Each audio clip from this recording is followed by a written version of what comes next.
Hi, welcome. Enjoy the content. Subscribe and turn on notifications. The difference between you and him, my wife said, with one hand wrapped around a champagne glass and the other resting on a pro athlete's chest, is that he's a true man. She said it like she had already won. Like I was supposed to stand there, embarrassed and small, while she paraded her new life in front of half the city. The ballroom went quiet in that weird, electric way rooms do when people sense blood in the water. A few heads turned. A few more followed. The athlete beside her smiled at me like I was some harmless nobody who just wandered into the wrong section of the event. He had no idea the jersey he wore for a living existed on my signature. And my wife, well, my almost ex-wife, had no idea either. I looked at both of them, took a sip of my drink and said, "That's interesting. Because in about 10 minutes, your true man is going to find out who signs his checks." You'd think that would be the part where I tell you I was always some cold billionaire hiding in plain sight. I wasn't. I'm 42. My name's Daniel. I built my career in private equity and sports infrastructure, which sounds glamorous until you realize most of it is contracts, debt structures, zoning meetings, and staring at numbers until 2 in the morning. I'm not flashy. I don't wear designer labels unless someone gifts them to me. I drive my cars until they actually need replacing. I don't post my life online. That was one of the things my wife, Vanessa, said she loved about me when we met. She called me stable. Grounded. Back then, safe sounded like respect. We'd been married 8 years. No kids, though we talked about it. We had a beautiful house, a good life, and what I thought was a mature relationship. I was the one who remembered her mother's doctor appointments, sent flowers to her sister after surgery, booked the anniversary trips, and showed up when things got hard. Vanessa used to say I made life feel easy. But somewhere along the way, easy became boring. It started small, the way these things usually do. She became oddly protective of her phone. She started going out more, supposedly with friends from Pilates or networking groups she'd never mentioned before. She began taking longer to get ready for simple errands.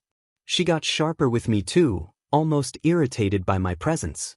If I asked how her day was, she'd sigh like I was demanding an audit. If I worked late, she'd accuse me of being emotionally unavailable.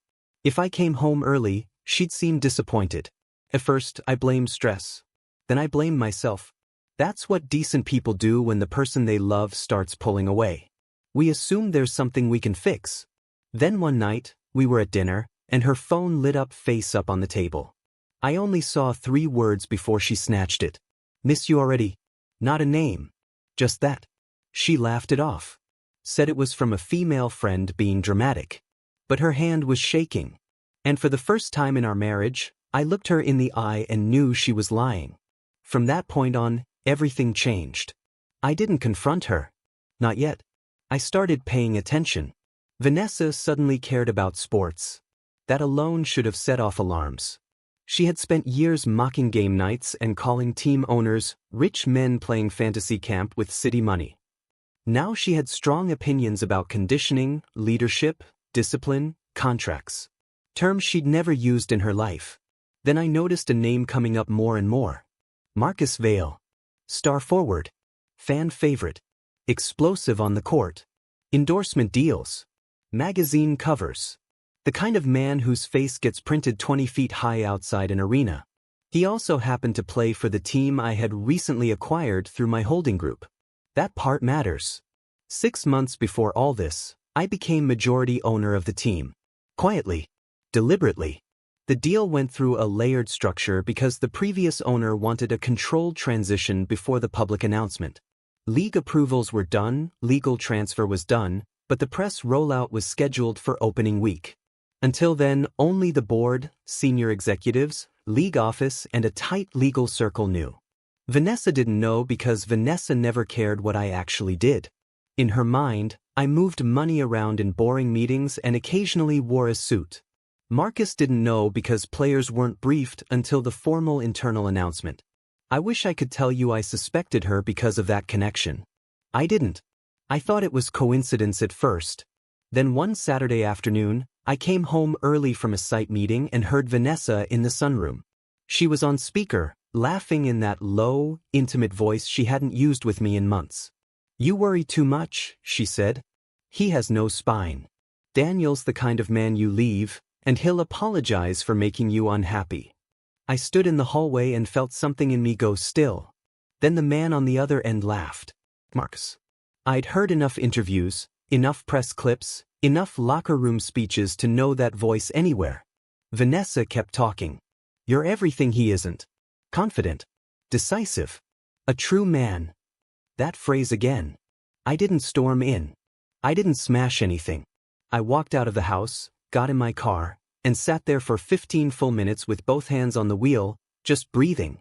Pain does something strange when it's too big. It doesn't always explode. Sometimes it freezes into clarity. The next morning, I called my attorney. By noon, my financial advisor. By evening, my head of security. I wasn't interested in a screaming match. I wanted facts, protection, and timing. Within a week, I had all three. The proof came fast. Security footage from our own driveway showed Marcus's car arriving twice while I was out of town. Hotel records tied to a corporate card Vanessa thought I'd never see put them together at a resort 40 miles away. Phone logs showed months of contact. Then came the final piece. A voice memo accidentally backed up to the shared family tablet she forgot was linked to her cloud account. Her voice. If I play this right, I walk away with half and end up with someone who actually lives like a winner. His voice right after. "Just make sure he doesn't suspect anything until after the season." That last line changed everything. Because now this wasn't just adultery. It was a player on my roster knowingly involved with the spouse of the incoming majority owner before transition, while discussing concealment and potential financial leverage. Morality clauses are funny things. People treat them like decoration until lawyers start reading them aloud. I had my legal team review every word before I moved. Vanessa, meanwhile, got bolder. Crueler. She began dressing for dinners we were supposedly skipping. She started comparing me to men who actually take risks. One night she told me flat out, "You're a good provider, Daniel. But you don't make me feel anything." I remember looking at her and thinking, "You're right. I don't make you feel safe anymore either." The confrontation came sooner than either of them expected. The team hosted a charity gala 2 weeks before the public ownership announcement. Big donors, city officials, sponsors, press, board members. Vanessa insisted on attending, which made sense in retrospect. Marcus was being honored that night for community outreach, and she wanted the fantasy. The lights, the cameras, the public validation. She wore red. He walked in late. And the second she saw him, her entire face changed in a way I hadn't seen directed at me in a long time. I watched them from across the room. Not touching at first. Then closer. Then too comfortable. She thought secrecy was unnecessary now. She thought I was too blind, too weak, too ordinary to understand what was happening in front of me. At one point, she led him toward the private lounge off the ballroom. I followed just close enough to hear the end of it. She kissed him. Then she turned, saw me, and instead of shame, she smiled. That's when she delivered her line about a true man. And that's where I began. After I told them Marcus was about to learn who signed his checks, Vanessa actually laughed. Marcus looked annoyed more than nervous. He thought I was bluffing. Some jealous husband trying to sound important. Then the general manager stepped onto the stage. He tapped the mic, welcomed the room, thanked the sponsors, and said, "Before we continue, I'd like to formally introduce the new majority owner of the team, Daniel Mercer." I've never seen color drain from two faces so fast. The applause started slowly, then swelled. People turned toward me. Board members smiled. Sponsors reached out their hands. Cameras pivoted. Vanessa stared at me like she was seeing me for the first time. Marcus looked like someone had dropped him through ice. I walked to the stage. Took the mic, thanked the room. Kept it short. Professional. Then I looked directly at Marcus. "Character matters in this organization," I said. "Not just performance." He didn't move. I handed the mic back, stepped down, and approached him with our general counsel and head of player operations beside me. In front of God, donors, cameras, and half the city's business class, Marcus was informed he was being suspended pending conduct review under the terms of his contract. Vanessa whispered, "Daniel, please. Please." That word finally arrived when it was useful to her. I turned to her and said quietly, "You called me safe because you thought safe meant weak. You were wrong." She reached for my arm. I stepped back.